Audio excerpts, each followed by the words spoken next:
Bandele Books presents Stoneskin, Book 4 of the Lost Tales from Esowon series, written by Karik Salil and Antoine Bandele, edited by Fiona McLaren, read for you by John Rogers.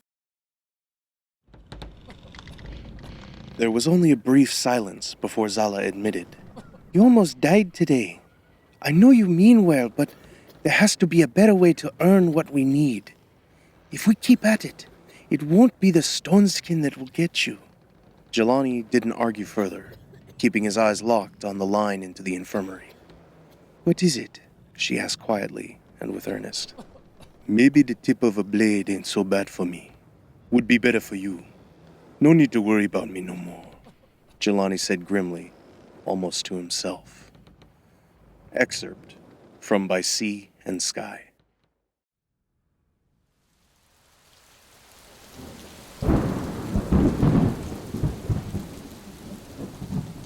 One. Jelani. Jelani shouted at his feet to move faster, but they wouldn't listen. They couldn't find proper purchase on the loose sands, and he stumbled for it. It didn't matter, though.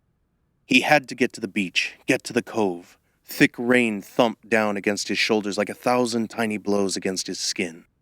He cursed and pushed on. As he cleared the coastal tree line, he saw a half-dozen Vaji warships against an angry ocean of slate. Jelani barely even noticed the puny boats bobbing before the giant vessels. The little dhows looked like dragonflies before a group of beasts. Huge cannons and pointed bowsprits outfitted each hulking man-o'-war. The people of the island were not prepared for this. Jelani was not prepared for this. Cannonballs ripped like thunder across the waves as they claimed the hull of yet another fishing boat. By the gods, no. The break of white-capped waves swallowed the tiny vessel whole, and Jelani's stomach dropped. The torrent of the storm did nothing to mask the screams of Jelani's countrymen, men and women he knew by name, children whom he had known since they were mere babes. They needed his help. They wouldn't last without him.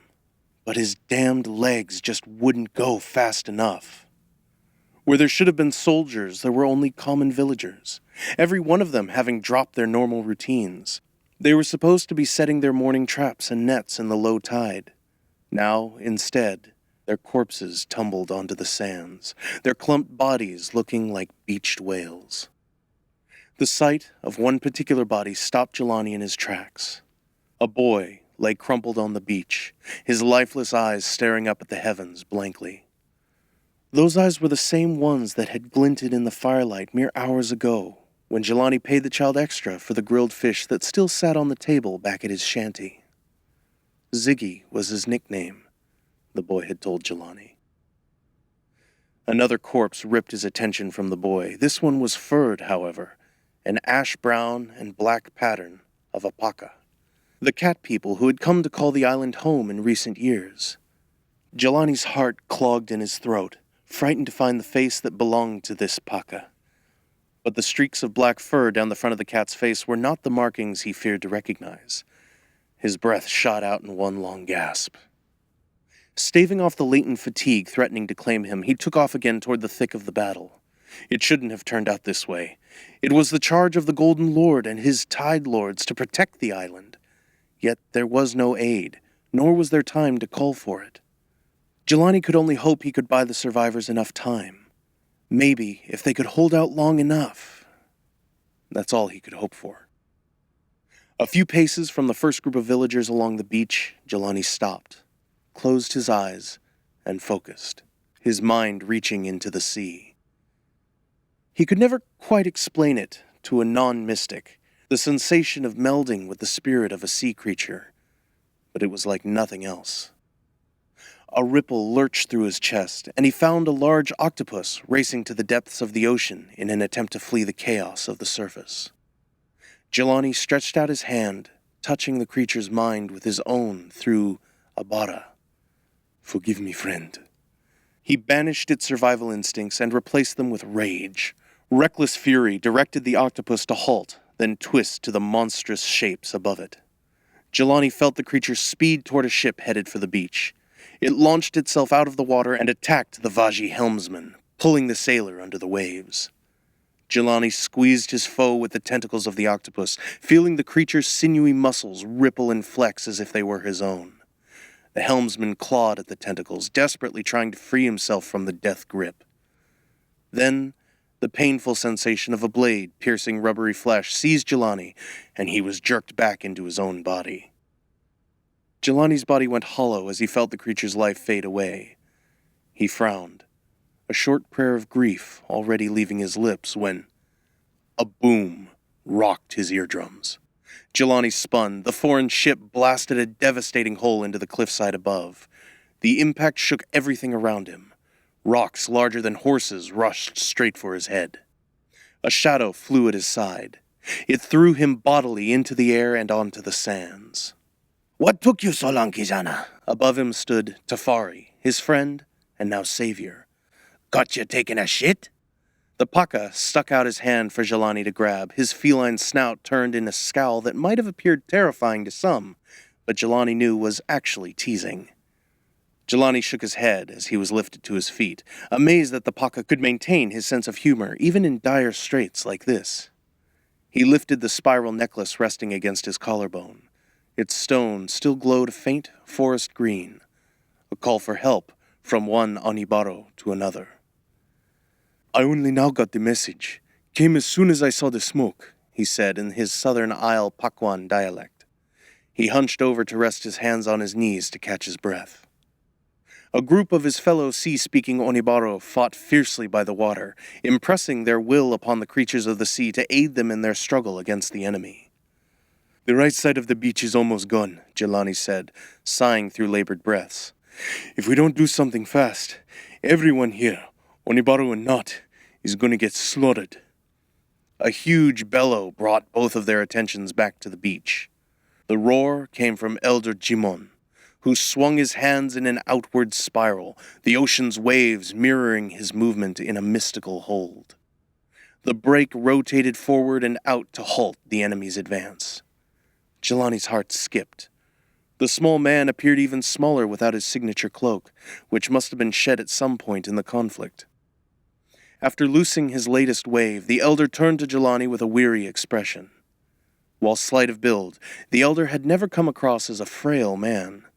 He'd always shone bright with a vitality that even younger men seemed to envy. But that morning, Jimon looked drawn and haggard. It was as if the battle had aged him 15 years in just a few moments. Maybe it had. "So many lost," Jimon sighed gravely. Why do the Vaji attack us?" He stared at Jelani like he was expecting an answer, but Jelani had none. "They ain't declare what they want?" Jelani asked as he rubbed the back of his head free of sand. Tafari dipped his head low. "Long story short, we found them snooping in the cove and mining our god's glass on top of it. That first ship there was our answer to the interlopers." He pointed along the beach to where Jelani had come across the only sunken ship to the Vaji's name. "We have no choice, brothers and sisters," Kujala shouted over the first roar of thunder that rolled over the beach. Her mass of curly hair swayed in the wind, and her words were sharp, as they always were. "I don't see any other way," she went on through staccato breaths. "We must summon the Kubahari." Using her Abara to channel her own sea-speaking powers, she summoned a group of razorfish and guided them to leap onto the decks of the enemy ships to attack the invading soldiers. Jelani could feel Kujala's Abara flowing from her into the sea, just like he could feel that of every other Onibaro on the beach. Each of their efforts was more desperate than the last as they used their gifts to save their people, their island. But none of it was working. Kujala cried out as a cannonball slammed into the ground by her feet, sending rock and sharp debris flying around her body. She fell to her knees in the sand. Her breaths came jagged and harsh as she lost the connection and the razorfish dove back into the break of white-capped waves. "Rashidi, watch that right flank," Elder Jimon shouted. Another Onibaro, an elemental like the Elder, reformed a wave to protect them at their side. "Yes, I got it. Sorry. Won't happen again, Elder." Elder Jimon leaned on his staff and shook his bald head slowly, the gray hairs peppering his beard, twisting as he scowled beneath it. Jelani wished the elder's stick was more than just baobab wood. Were it a mystical staff, they might have been able to turn the tides in the fight. You know what could happen if we unleash the Kubahari so close to home, Jimon said in a hoarse voice. She could destroy all of Kidogo. Better to meet our ends at her doing than at this, Kujala snapped, pointing at the nearest Vaji ship looming ever closer. Jimon normally would not have tolerated such disrespect from his second, but now, under stiff breaths and a moist brow, he simply sighed. Very well. This will be a very dangerous summoning. We may not even pull it off. No one summoned the Kubahari for many generations, and our numbers are too few. We will need a large shard of God's glass if we are to do this. Jelani shuddered. That was a power too great for any of them, even with their number. They'd more likely die themselves than summon the great sea creature. But that wasn't all. That's against our way, he said darkly as another Onibaro flung out her hands toward a school of large barracudas. The fish leapt from the water and smashed a Vaji soldier overboard. We can't just remove God's glass from its resting place. It's blasphemy. A crime against the gods. Kujala came up to support the attack of her sister with her own outstretched hand as she shouted over her shoulder. We can't just sit here and let them take the beach either. Yem will forgive us. Where will we get that much glass? Jelani retorted. The cove is too deep, the water too rough. By the time one of us snags it, the Vaji will have destroyed us. Jelani and I can be doing it. Jelani almost groaned as he heard Tafari's voice pipe up. He knew what was coming next. His friend pointed down the eastern shore, the wind blowing the brown and black fur on his arm back. It's a mere sprint away. I am the fastest and Jelani's our strongest swimmer. We can run there, break a shard from the walls, and be back before you even notice we were gone. Jelani shook his head. Even with us going full sprint, getting to the cavern and back will take an hour at least. Are you seeing better choices here, brother? Tafari asked. A cannon blast impacted one of the cove's rocks just feet away. Jelani shielded his eyes from the blow. Shrapnel rattled down around them. He and Tafari exchanged a look, and they both knew what had to be done. Still, he hated when Tafari made suggestions. They always seemed to involve Jelani risking his life, even when there wasn't a war raging around them. Jimon scowled and turned back to Jelani and Tafari. We can give you an hour, but only just. Can you do it? Jelani peered over the elder's shoulder to the first of the Vaji ships. They were less than half a league away, but his fellow Onibaro were keeping the Vaji at bay without a single casualty on their side. He couldn't say the same for the fishermen, though. I don't know where the larger shards are at, but Tafari does. He runs around the caves all the time. He can find a piece big enough. I'll help him break it off. Then we'll carry it back together. Thank you, my sons, Jimon said. He made a hand motion in the air towards each of them, writing an invisible symbol in the air. May the ancestors protect you, and may her waves be merciful. Tafari and Jelani bowed their heads to accept the elder's blessing. In unison, they replied, May her waves be merciful. Now go, Jimon cried out as another explosion erupted the ground nearby, showering them with sand and sharp rocks. Go before these savages become our undoing. Tafari spun to face the distant cave, tail twitching as he crouched down to the ground. His pointed ears laid flat against the top of his head, and a glint sparkled in his green eyes. Time to be heroes, he said mischievously, winking at Jelani. They took off across the beach. Their run became a sort of dance, bodies twisting as they dodged projectiles from the enemy ships and leaped over smoldering wreckage and burning bodies in their path. Tafari's Paka physique allowed him to pull ahead of Jelani almost immediately, galloping across the beach on all fours like the giant cats his kind descended from. Looking kinda slow there. What's wrong, Jelani? Zala feeding you too much? You leave my wife out of this, Jelani snapped. Not my fault I can only run on 2 feet. There had been no time to see Zala before he headed off, but it wouldn't matter so long as he got back to her, so long as they won the fight. One step after the other, That's all it would take. Get the glass, call the Kubari, force the Vaji away. That's all that mattered right now. Jelani felt a pang of irritation when he heard Tafari whoop loudly with glee, as if this was just another morning race he always won. But Jelani saw no joy in his old friend's bounding stride, only grim determination. No matter how many jokes he made, Jelani knew the gravity of the situation had not escaped him. He was just warding off nerves.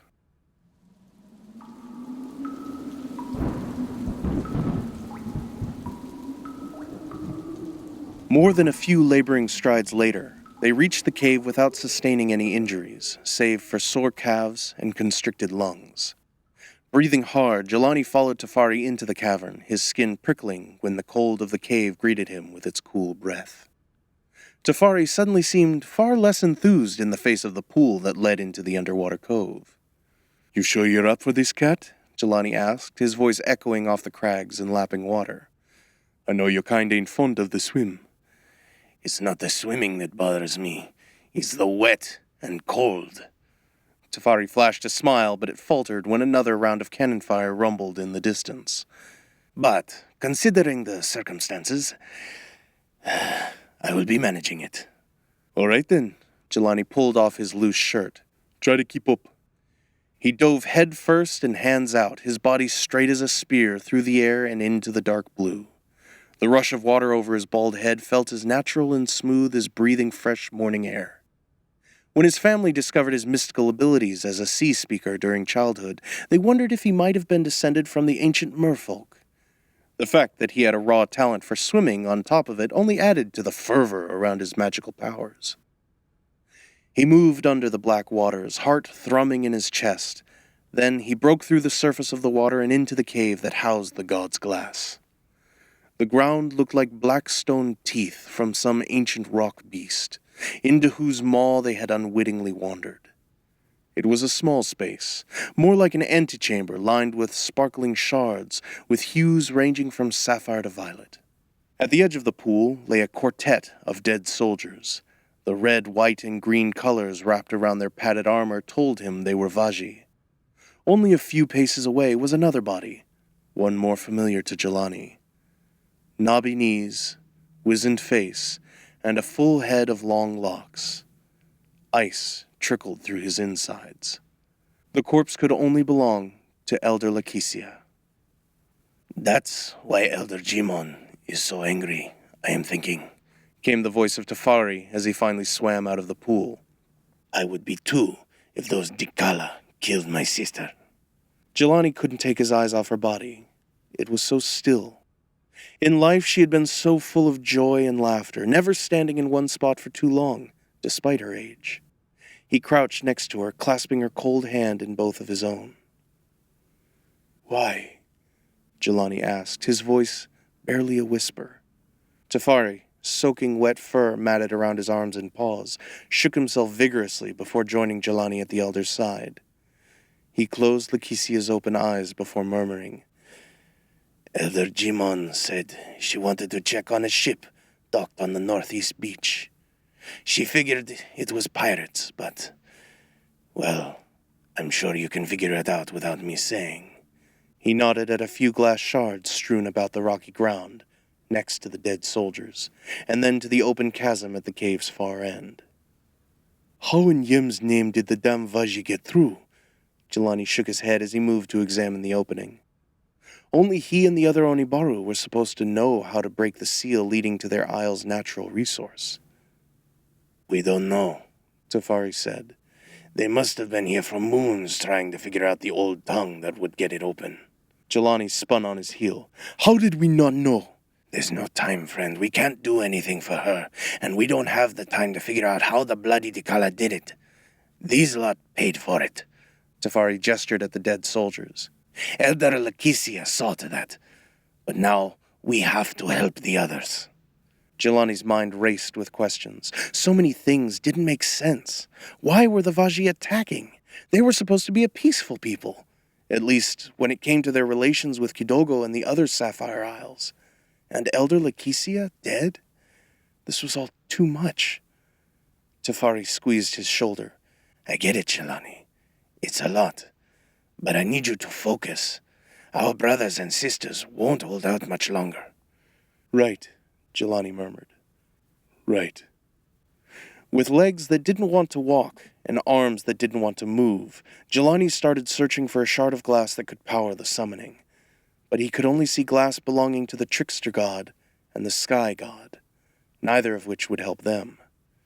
There's no glass of yem here, Jelani said as he scanned the cave ceiling.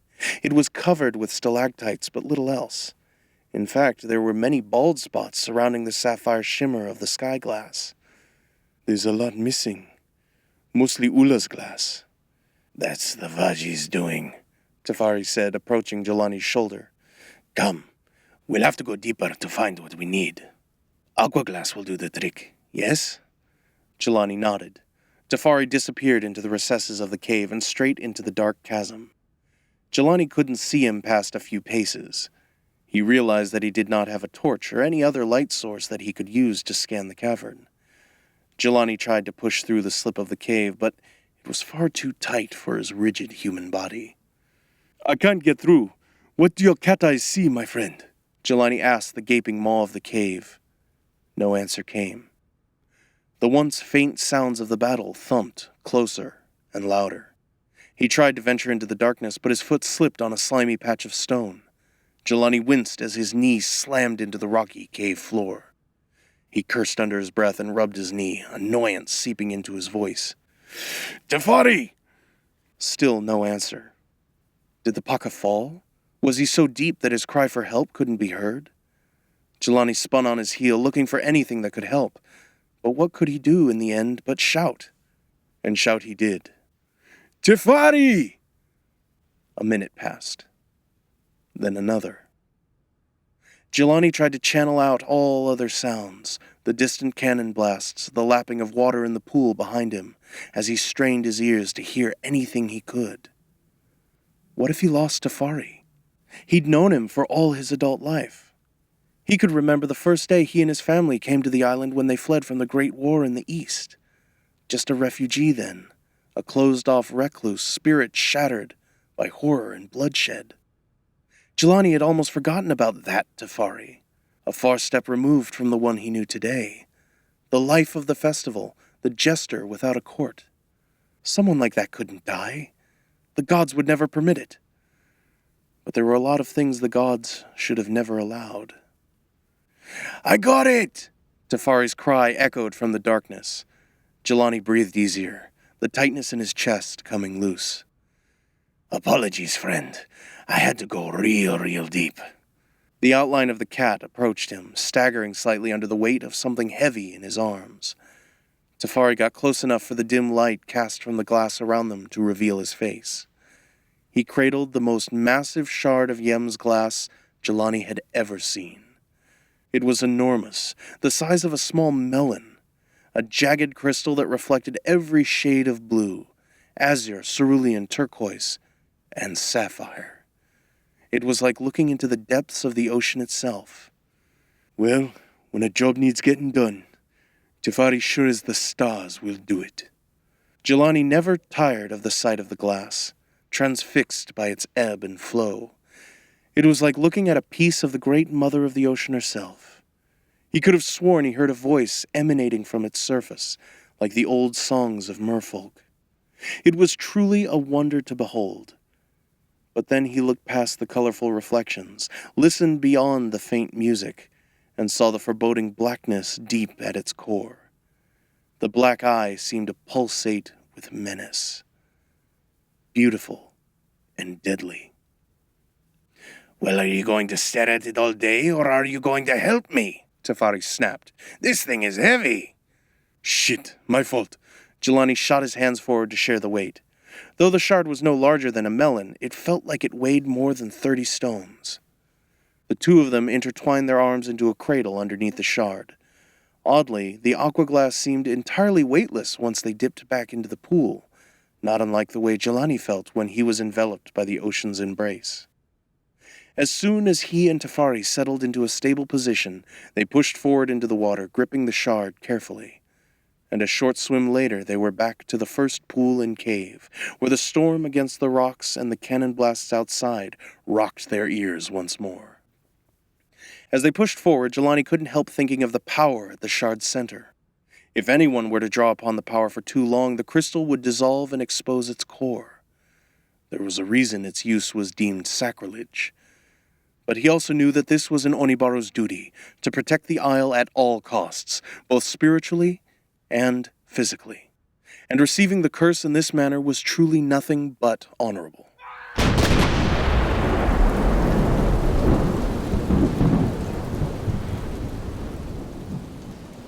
Perhaps it was because Jelani was deep in his dark thoughts, but the run back, if one could call their awkward sidelong jog a run, took much longer than before. "Oh my," Jimon murmured as they arrived and handed the glass to the elder Onibaro. He ran his hand over the rough surface of the shard. "May her waves be merciful. We've no other choice, Great Mother." "No disrespect, Elder, but we need to begin the ritual now," Kujala said tersely, a new cut split between her forehead and nose, her huge, curly hair falling in wet clumps around her brows. Blood trickled between her eyes as she glared at the shard with steely resolve. The closest Vaji ship, far too close for comfort, loomed large and dark behind her through the shroud of rain. Jimon nodded. "Of course. Gather round, my fellow Onibaro. Remember the teachings. The fate of our home is in our hands. Elementals," Jimon ordered as the sea speakers gathered. "Keep your strength up on those waves. Only a few moments more. Don't let the enemy make it to the beach." The rest of the sea speakers, some 20 remaining, gathered around the elder, some kneeling, some leaning forward, others reaching over from behind those shorter than them, everyone managing to touch the god's glass with at least one fingertip, if not more. Jelani knelt in the sand, his entire right palm supporting the bottom of the shard, its weight evenly distributed among the others. He couldn't help but feel slightly suffocated. The weight and pressure of all those bodies surrounding him muffling the sounds of the world, but thankfully blocking his view of the carnage. Despite himself, he was relieved that the battle felt that much further away. But this was their last shot. If they failed now, they would all die on the beach together. Surely the soldiers would make their beach landing soon.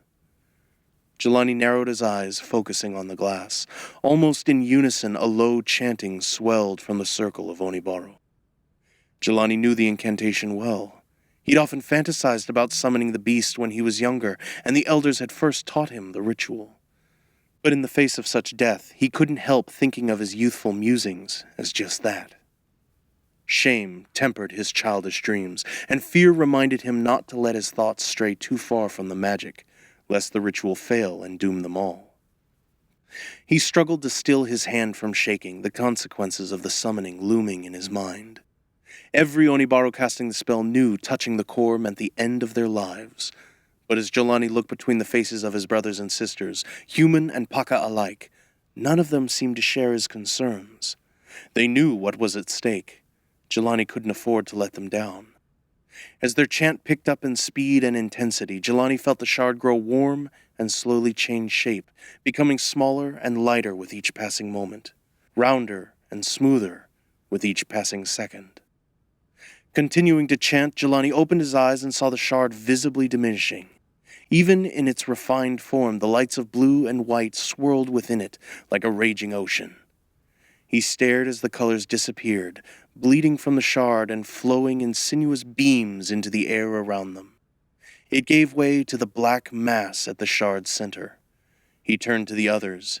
Their eyes turned a stark and glowing white, and he could feel the white heat behind his own. A shock ran through his spine, and he shuddered. He knew what would happen when that mass was exposed to the air and their flesh. It was the price for tampering with the god's magic. As the power swirled around them and the black core came closer to making contact with them all, Jelani thought about his wife, Zala. She was expecting him to come home. She didn't even know where he was now. What would she do if he didn't return to her?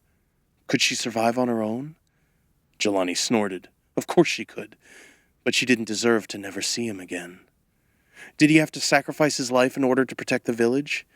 And where was the damned Tide Lord and his ships? Why did it weigh on Jelani and the others to shoulder the burden? The Onibaru chanting reached a crescendo. Eyebrows knitted, Jelani watched as their collective incantation consumed the shard, transforming its crystalline power into a mystical vortex that funneled above them. Between the gaps of his brothers and sisters, he could see the enemy ships turning their cannons to them.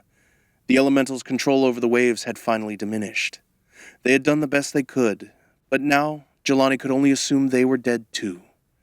Cannon blast after cannon blast rocked the ocean, but no cannonball or arrow or bolt ever found its mark, bouncing harmlessly off of the shining braid of light the ritual had created around them.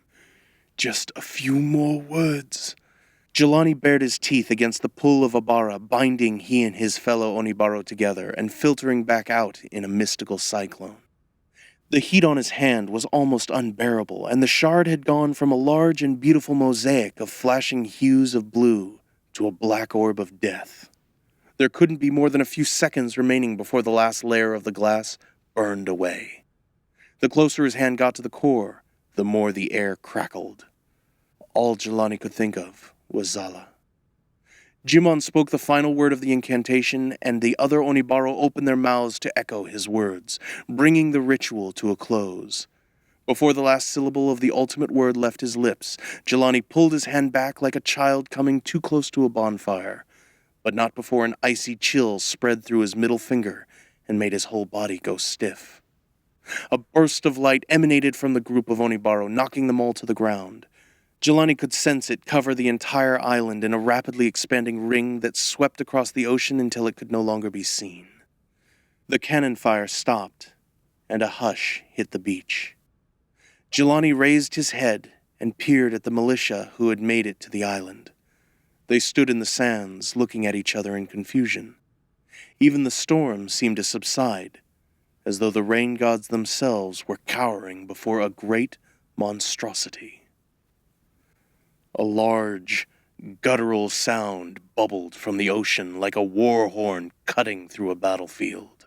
Before any of them, Vaji or villagers, could regroup, a whirlpool formed between the warships and the coastline. With an otherworldly howl, a gargantuan mass emerged from the undercurrent. Jelani could barely make out the creature's head from its body, its surface area too great to comprehend.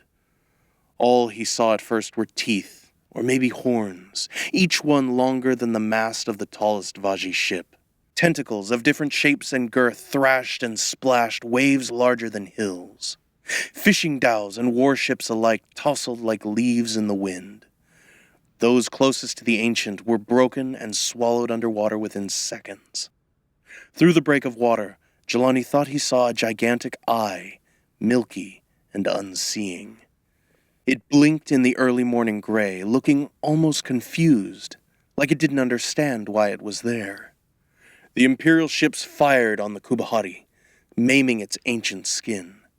There was simply too much of it, though, its mass too great. Another shriek forced Jelani to cover his ears. It reverberated across the ocean, and the colossal tentacles sprang into action. They whipped back and forth, demolishing more boats and ships in one or two blows. The smaller tentacles grabbed individual sailors, ripping them apart, limb from limb. The creature didn't care if its victims were foreign or native. Jelani winced at the terrified screams that now came from the ships, the same screams he had heard from the beach just a few minutes before, the shouts of men and women facing death from an indefeatable adversary. The few Vaji who made it to the beach, and the villagers who defended the shoreline, retreated closer to the cliffside as the Kubahari's waves gathered momentum and transformed the low tide to high. Vaji ships, not initially caught by the ancient beast's first assault, turned back to the open ocean, fleeing the isle. Cheers from the beach eventually drowned out the screams as the Kubahari finished off the ships still in range, and as the shoreline cleared of warships, Jelani saw, finally, a trio of Tide Lord Moti's own ships approaching, black and blue flags flapping majestically against the bright morning gray. They may have been late, but at least they came. The villagers pumped their fists into the air in triumph as the Kubahari sunk back below the depths of the oceans, taking the wreckage of the enemy fleet with it. Jelani smiled, allowing himself to fall back. It's over. The thought had barely crossed his mind when his gaze fell on Tafari sitting on the beach. The cat's head hung low, and his shoulders heaved with ragged breaths. Jelani didn't understand why Tafari looked so defeated until his eyes cleared properly. Then he gasped. Half of Tafari's fur was gone, replaced by a hard, gray, scab-like substance laced with cracks and pulsing veins. The curse of God's glass. Stoneskin.